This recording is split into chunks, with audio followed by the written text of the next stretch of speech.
Welcome. We are the RIT MSD team P22704 for Kate Gleason College of Engineering. We were given the task to design a unique, large-scale 3D printer as a solution for our customer, Leonard Motorworks. Leonard Motorworks makes these vintage-inspired electric motorcycles using some 3D printed parts. The customer currently uses a small commercial 3D printer called the Anycubic Chiron. It is incapable of printing the fender for the bike in one piece, which results in long post-processing and other defects in the part.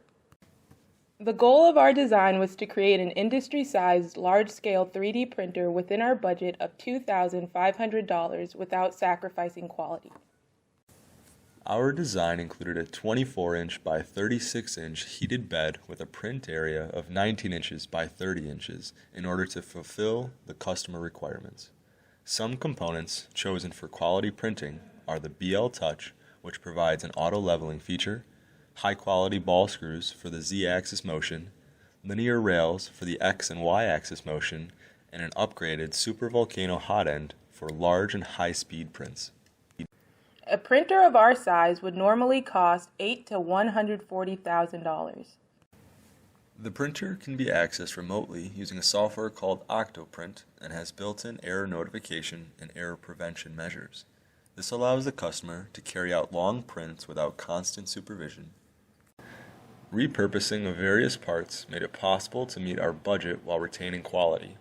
The mechanical engineering department was clearing out their basement and donated the steel frame, a cart, and an electrical box.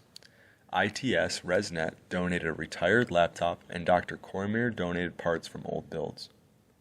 Thanks to our guides, Professor Wellen and Professor Adamski, and our stand-in customer, Professor Lanscoot, who were a large help in guiding us through the design of our printer. Also, thanks to the MSD staff members, Chris Fisher and Elizabeth DeBartlow. Special thanks for the donations and expertise from Dr. Cormier, Dr. Zhang, also the donations from the Mechanical Engineering Machine Shop and RIT's ITS department.